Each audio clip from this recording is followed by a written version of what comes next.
You will awaken feeling relaxed and refreshed as if you've just had a nice, refreshing nap. So on the count of 5, you will open your eyes, you'll be wide awake, fully alert, thinking and acting with calm self-assurance, feeling glad to be alive, at peace with yourself, the world, and everyone else. So let's come on up now. Number 1, you're coming up. You feel an expanding spiritual light within. Number 2, you're coming on up now. You feel at peace with all life. Number 3, tapping into the internal balance and harmony. Number 4, recall the situation in the room. And number 5, wide awake, wide awake. Open your eyes and feel good. Number 5, wide awake. Okay.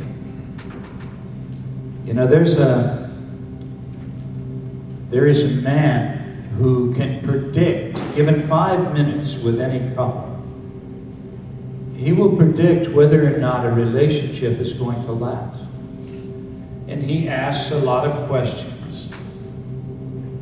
And then he can make a prediction. And I guess his accuracy rate is unbelievable.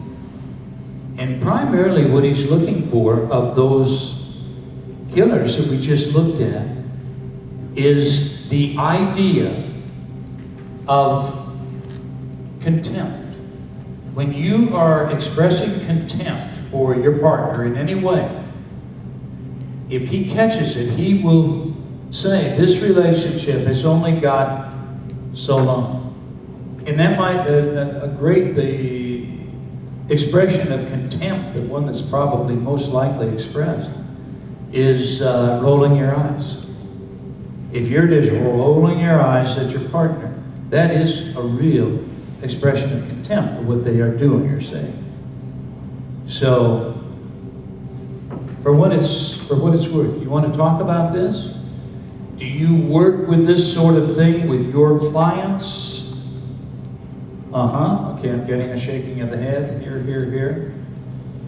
Okay, any questions that you would like to ask or anything you would disagree with that you would like to bring up? The 4, withdrawal, contempt, being defensive, or criticism. Just regular old criticism. Guilty as charged. Guilty as charged. Well, I think every one of us can go back and easily find that in our past, but only reason I'm sharing it in here right now is that watch it. When you get, if you are in a relationship right now that isn't working too well, or if you hope to be in a new one, don't do it. Don't make that mistake. It would seem to me that a strong relationship is one in which 2 people, there's 3 factors here. They express love and compassion for each other. Obvious. They grant each other freedom. And they have few expectations of each other. That seems to be the general consensus of what a good, solid relationship is made up of. A weak relationship always mirrors someone wanting their lover to be the way they want them to be. In other words, they want control. And control is the exact opposite of what's going to work. So, control does not work. And that's what if I go back to a relationship where I'm working with someone else on it, and I see that, We will go back, we'll try to find the cause. We will try to find the cause of the belief about why you feel you need to be in control, or why you feel you have to be in control. And there's a lot of other reasons for a relationship to end. I'd be the first one to tell you that. When my relationship ended a few years ago, I was just absolutely shocked. And it may have been a destined event as far as we were concerned. I sincerely believe, after doing one hell of a lot of investigation, that it was a soul agreement we had made before we ever came together, that the relationship would last so long.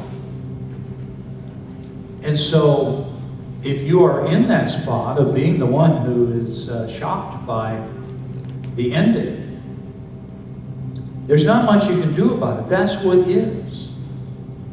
And I know myself, I wrote a whole book on destiny, even though I'd already read books on destiny. I wrote a book generally on destiny to look at it. And I spent probably about 3 years doing that bit between other things. And I went back with regression. I found cause in regression. I could see where there was a perfect balance in it ending the way it did. And yet it's not over. My wife are still the closest of friends. We see each other all the time. We work together. I have cut that tie, but I will probably always love her and have no problem with that. So there are sure situations where, boy, it's beyond what we can see when we look at our life and why the relationship did not work. And it may be that you were the one who destined it on the other side. But this is about finding a new relationship. So we want to look at that. And I am seeing, and again, I'm asking you this because I'm talking, everybody in this room you're a therapist, you're working with people. I am seeing an awful lot of relationships ending, long-term relationships ending, because I think that the shift is a great deal of it. In other words, there are a lot of people being pulled apart so that they can come together with a person who has a matching vibrational rate to their own. And there's a new kind of a relationship. If you want to read about this a lot, I would suggest Gary Zukav's Soul Stories, where he talks about a self-actualized relationship between a man and a woman. And I felt we had a very self-actualized relationship.